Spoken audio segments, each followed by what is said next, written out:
The one who gets wisdom loves life, and the one who cherishes understanding will prosper. I want you to stop and think for a moment about this proverb. What does wisdom mean to you? How do you tie to your successes in school?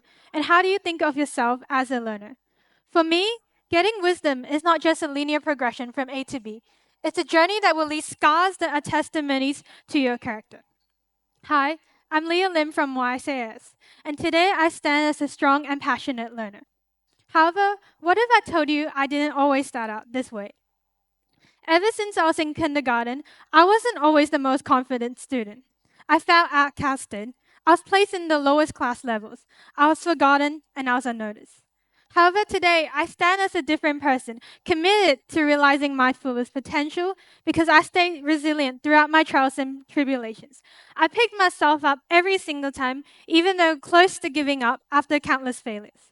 There are no secrets to success except for diligence and hard work. This was also because of clever coaching, encouragement from teachers and students along the way, and other fellow learners. So, how do we become a successful learner? Is it really about having the finest education? Or is it really about the studying techniques? No, it's not. The mindset is the key to success. Throughout my journey, wisdom has taught me three character traits to embody. One, being a risk taker. Two, being open minded and humble. And three, being a caring person. So, what is a risk taker? How many of us have heard the saying, stepping out of your comfort zone? I'm sure many of us have heard the saying, but how many of us have the courage to step out of our comfort zone? The fear of falling into failure, the fear of stepping into the unknown. If I did not take the risk, I wouldn't be on the stage tonight. Every time I heard the word public speaking, I would bawl my eyes out. Public speaking was one of my biggest weaknesses, but it grew into a strength because I worked with it, even though it's not perfect yet. It's natural to overthink. It's okay to be afraid, but only when you can feel the fear and face it, then we can grow, learn, and flourish as learners. To be a successful risk taker, we also need to be open minded, being open minded to failure. I'm sure all of us have experienced a time where we put our heart and soul into something, but it fails. We feel like our identity has been stripped away because we believe that every single time we do something, we must succeed. However, I learned that failure doesn't define you. It shapes you. It shapes the path for success. Only when you can rebuild from it and learn from it, then we can grow as learners. Learning from failure requires humility, and it's something I often struggle with. Abraham Lincoln once said, nearly all men can stand adversity, but if you want to test a man's character, give him power. I believe that being resilient throughout trials is so much easier than being humble because we're so vulnerable to being blinded by pride and arrogance. However, if you can walk with kings, but not lose the common touch, not look too good, not talk too wise, then we'll open doors for feedback to teachers, allowing us to grow as learners. And finally, the most important trait, being caring, which is often underestimated.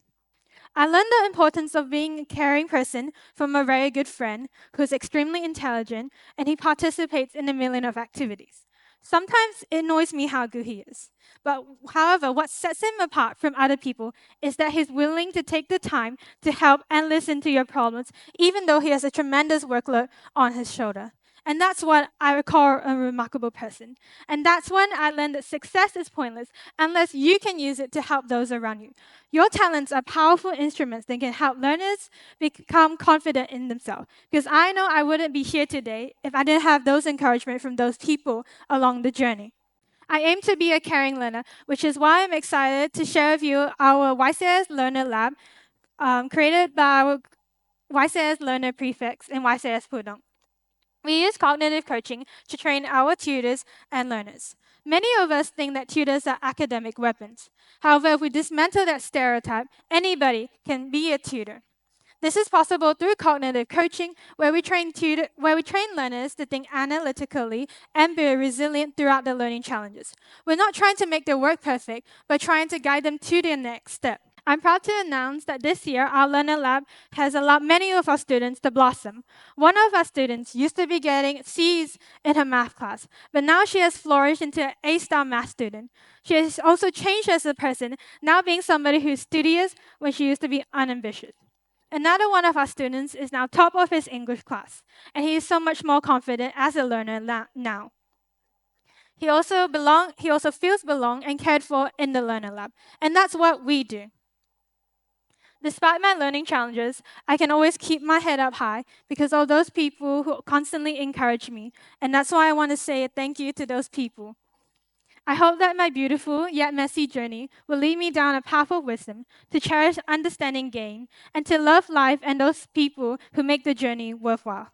Thank you.